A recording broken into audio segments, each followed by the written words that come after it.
7. My goodness, this part is very important.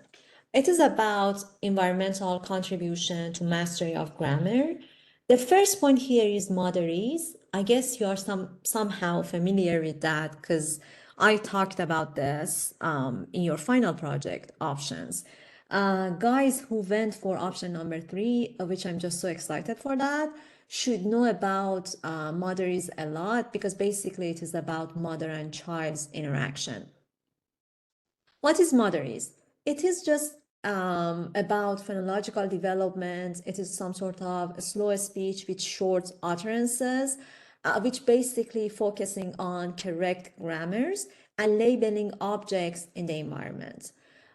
But one important question here is like asking, is Motherese is about mothers? Because like basically we are saying that Motherese.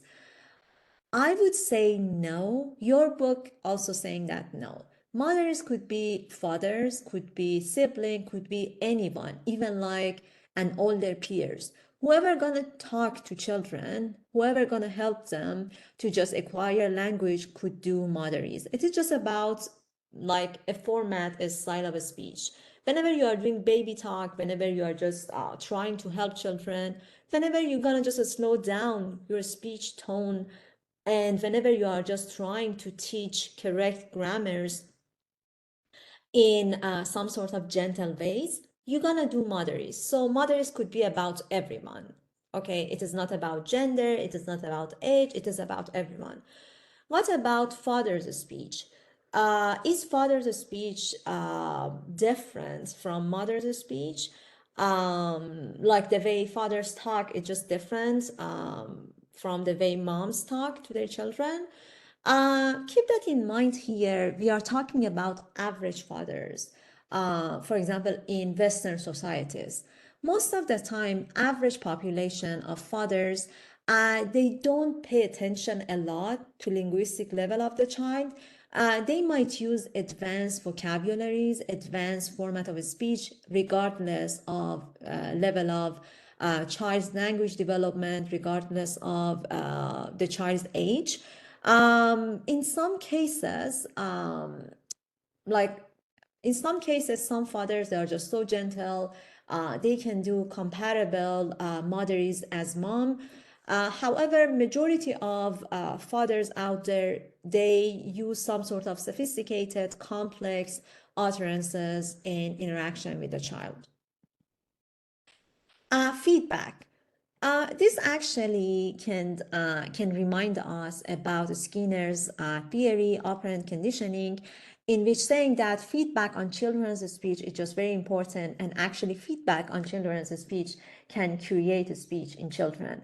However, we know that feedback from parents, this is not perfect because in general, parents are not that much strict. Whenever they are just talking to their child, they wouldn't say that, no, this is wrong, and they wouldn't provide punishment right after. Unless the problem would be really major. For example, unless a child would just call, let's say, a blue ball as a green one, yes, you're gonna actually feel like your child has a vision problem. So you're gonna say that, no, no, it is not, for example, a blue one, it is a green one, baby. So you're gonna correct them right after.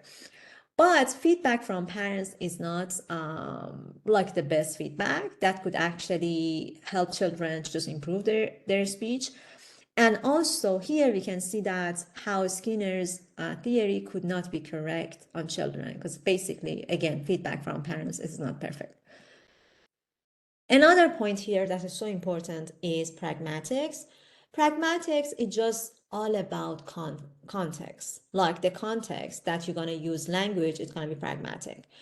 The main difference between a preschool children, about a preschool child and a school age child is, I have to check the grammar here because it is wrong. I didn't check that. But yeah, the main difference between a preschool child's language and a school age child gonna be pragmatics. The second one, the latter can understand differences in communication, can understand when they should stop and when they can just continue the speech. Older children, they know more vocabularies, they know more grammar and syntax, but they also know that they have to use all of those knowledge in the correct context. Pragmatics mean how to begin and end and continue a conversation. Let me give you an example. For example, you know that when you should ask people, now as an adult, you know that when you should just ask me for an extension, when you should just ask me for some sort of extra credit at this point. However, children, they don't know that. For example, you're gonna ask them like that kind of favor from me in the middle or by the end of semester. You wouldn't start from the first day of the class asking about extra credit or asking about an extension on, like, for example, your test two, because it doesn't make sense. You have to just start on, then just see your instructor, get to know them, find a good context. For example, ask me for a, like, let's say a meeting. Then during the meeting, after we talked a lot, you can just, like, smoothly ask me, hey, I have a problem, for example, for test two. Is there any, for example, extension for me? Is there any extra credit for me to just enhance my grade or not? My goodness, this is my clock. But yeah, so you know the context, you know the pragmatic at this point. However, children, they don't know that unless they would go to a school and they would have like a lot of interaction that can just help them to just understand different contexts. And that's what I'm going to talk on in section